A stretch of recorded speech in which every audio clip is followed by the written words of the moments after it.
Na última semana, um dos debates mais intensos no país foi a apuração da culpa das redes sociais no crescimento de ataques em escolas. Se já não bastasse a incredulidade diante de alunos e professores brutalmente assassinados, o posicionamento do Twitter em uma reunião de representantes das principais plataformas com o ministro da Justiça na terça provocou revolta. Entretanto, apesar daquela pavorosa declaração, precisamos olhar o problema sem simplificações. Especialistas de educação e de saúde mental afirmam que a explosão de conteúdos nas redes sociais que menciona e até glorifica esses crimes serve como catalisador para novos atentados. Neste mesmo espaço, eu destrinchei o tema na semana passada, mas, como eu expliquei, apesar da contribuição dessas publicações para novos crimes, eles não podem ser atribuídos apenas a isso.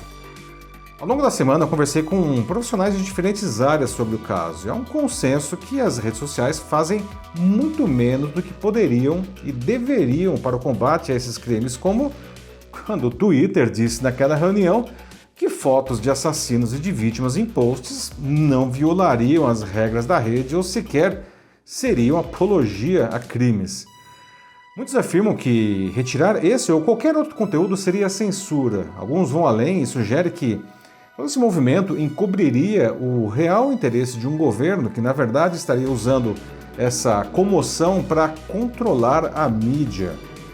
São argumentos fortes, não? E eu até concordaria se as redes sociais fossem meios de comunicação tradicionais, mas elas não são. Sua gigantesca capacidade de nos convencer de qualquer coisa concentra o núcleo dessa discussão. Eu sou Paulo Silvestre, consultor de mídia, cultura e transformação digital, e essa é mais uma pílula de cultura digital para começarmos bem a semana, disponível em vídeo e em podcast. Houve uma época em que eu era muito mais liberal sobre o que poderia ser publicado nas redes sociais. Eu as via como ferramentas que garantiam uma liberdade inédita ao cidadão para expor as suas ideias e em pé de igualdade, inclusive, com veículos de comunicação. Em 2015, eu cheguei até a discordar publicamente do escritor e filósofo italiano Umberto Eco, quando ele disse que as redes sociais haviam dado voz a uma, entre aspas, legião de imbecis e que, também entre aspas, o drama da internet é que ela promoveu o idiota da aldeia a portador da verdade. Quando alguém argumentava que essas plataformas deveriam ter alguma responsabilidade sobre o que seus usuários publicavam nelas, eu comparava isso com culpar o fabricante de um carro se ele fosse usado em um assalto a banco.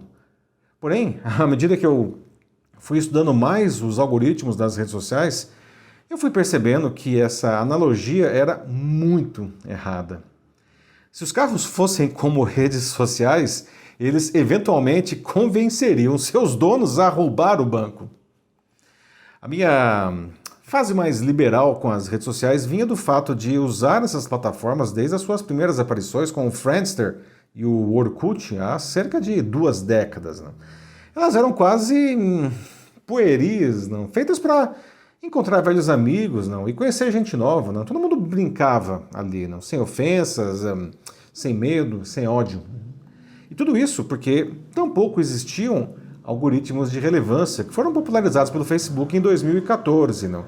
São eles que escolhem o que seus bilhões de usuários veem nas redes. Mais que isso, para que as pessoas se sintam confortáveis, exibem apenas conteúdos de que elas gostem, prendendo cada um de nós nas infames bolhas. Ao fazer isso, as redes sociais se transformaram nas ferramentas perfeitas de convencimento de qualquer coisa, até mesmo para se cometer um crime bárbaro. É nessa hora que o carro pode induzir o dono a roubar o banco. As redes sociais estão na berlinda, então, né? Diante da sua apatia, o governo quer que as empresas criem canais para rápida remoção de conteúdo ligado a esses crimes, não? E ameaça com multas e até bloqueios a quem não colaborar. Eu conversei sobre isso com o Márcio Chaves, que é sócio da área de Direito Digital do Almeida Advogados, e ele explicou que o governo tem na lei os limites aos quais suas ações podem chegar e não pode multar ou banir ninguém sem a devida previsão legal.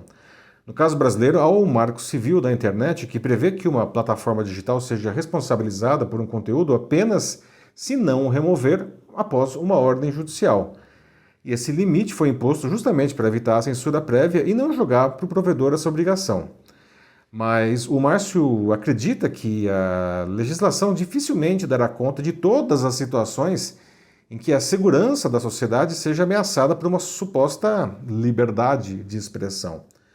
Segundo ele, por isso, é tão importante estimular um ambiente não de imposição, mas de cooperação entre as empresas e a administração pública, no qual ferramentas tecnológicas, conselhos de supervisão, autoridades judiciais possam endereçar situações sensíveis, como a que estamos passando agora com os ataques nas escolas, em uma velocidade mais compatível com a que estamos sujeitos, não, com o uso das tecnologias digitais. Não?